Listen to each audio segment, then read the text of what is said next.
History में पहली बार किसी स्पेसक्राफ्ट ने सूरज के एटमॉस्फेयर के अंदर दाखिल होने की हिम्मत की है। लेकिन अब सवाल ये उठता है कि आखिर लाखों डिग्री के टेम्परेचर में भी पार्कर सोलर प्रोब मेल्ट क्यों नहीं होता और यह बिल्कुल परफेक्टली काम कैसे करता है।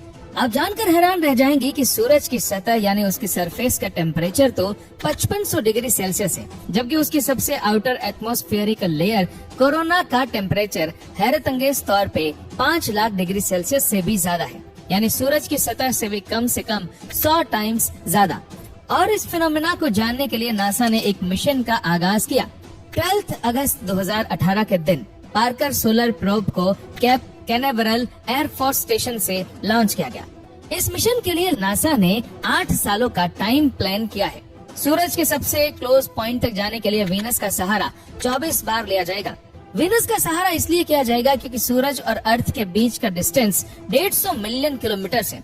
इसीलिए नासा के एक्सपर्ट्स ने फैसला किया कि पार्कर प्रोब को सूरज पर भेजने से पहले इसको वीनस भेजा जाएगा, क्योंकि वीनस सूरज की तरफ अर्थ से ज्यादा नजदीक है।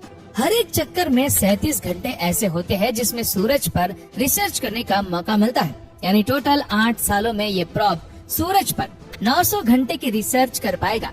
28 अप्रैल 2021 ये वो दिन था जब नासा ने कंफर्म किया कि पार्कर प्रोब अपने 8वें चक्कर में सूरज की कोरोना लेयर में सक्सेसफुली दाखिल हो चुका है।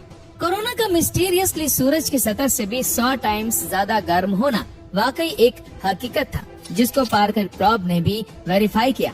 अब आ जाते हैं हम अपने मेन सवाल की तरफ कि आखिर इतनी ज्यादा गर्मी में पार्कर सोलर प्रोब मेल्ट क्यों नहीं हो रहा है। पार्कर प्रोब की जो साइड सूरज को फेस किए हुए है वहाँ एक हीट शील्ड लगाई गई है, जिसको कार्बन फोम से बनाया गया है। ये कोई आम फोम नहीं है, बल्कि इसको अल्ट्रामेट कंपनी ने खास तौर पर सूरज की गर्मी को एब्जॉर्ब करने के हिसाब से डिजाइन किया है। ये फोम अंदर से 97% खाली है, जो हीट शील्ड को और ज्यादा इफेक्टिव बनाता है।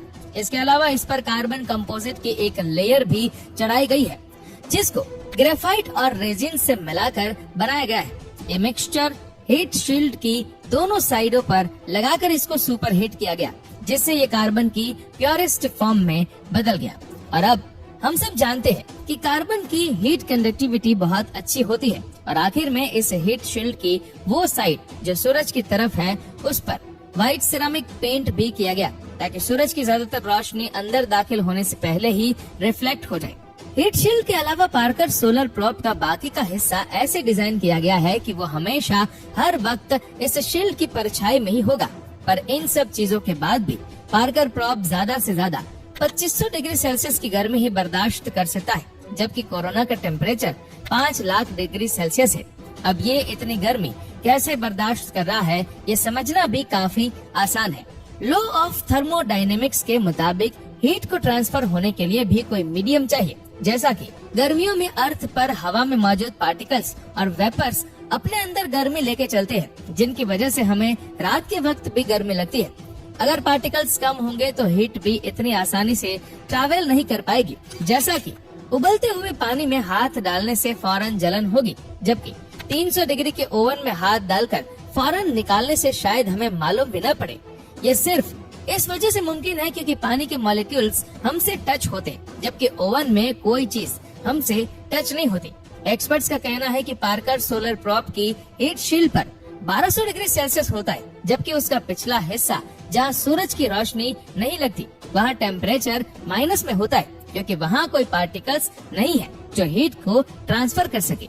यही रीजन है कि पार्कर सोलर प्रोब सूरज के इतना करीब होने के बावजूद भी मेल्ट नहीं हो रहा।